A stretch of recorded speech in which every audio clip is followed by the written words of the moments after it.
কক্সবাজারে সংঘবদ্ধ ধর্ষণের শিকার পঞ্চম শ্রেণীতে পড়ুয়া ১৩ বছর বয়সী এক কিশোরীর মৃত্যুর মধ্য দিয়ে শেষ হয়েছে ২০২৫ সাল। ৩১শে ডিসেম্বর সকালে কক্সবাজার জেলা সদর হাসপাতালে ৫ দিন আইসিইউতে চিকিৎসাধীন থাকা অবস্থায় তার মৃত্যু হয়। কিশোরীর মৃত্যুর ২৪ ঘণ্টার মধ্যে পুলিশ অভিযান চালিয়ে প্রধান আসামি বাবুকে মহেশখালীর কালামার ছড়া থেকে গ্রেপ্তার করেন।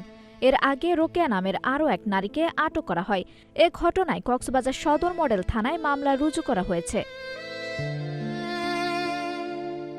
নিহত কিশোরীর মা জানায়, কক্সবাজার শহরের দক্ষিণ রুমালিয়া ছড়া এলাকায় তারা যে ভাড়া বাসায় থাকতেন, সেই বাড়ির মালিকের সঙ্গে এ ঘটনার জের ধরে গত ২২ ডিসেম্বর সাহিত্যকাপল্লীর বাসিন্দা রিদওয়ান হাসান বাবু, হৃদয় ও নায়েম নামে ৩ জন কিশোরীকে অপহরণ করে নিয়ে যায়।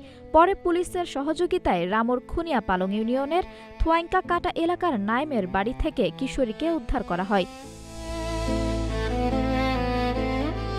বিষয়টি স্পর্শকাতর হওয়া সত্ত্বেও কিশোরীকে উদ্ধারের পর আইনানুগ ব্যবস্থা গ্রহণ না করে শহর পুলিশ ফাঁড়ির ইনচার্জ উভয় পক্ষকে ডেকে ঘটনাটি মীমাংসা করার কথা জানায়। তবে পুলিশ বলছে, নিহত কিশোরীর বয়স ১৩ বছর এবং প্রেমের সম্পর্কের কারণে সে বাড়ি ছেড়ে চলে যায়। পরিবার বিষয়টি মেনে না নেওয়ায় মানসিকভাবে ভেঙে পড়ে কিশোরী, আত্মহননের চেষ্টা করে। এ অবস্থায় তাকে সদর হাসপাতালে ভর্তি করা হলে চিকিৎসাধীন অবস্থায় তার মৃত্যু হয়।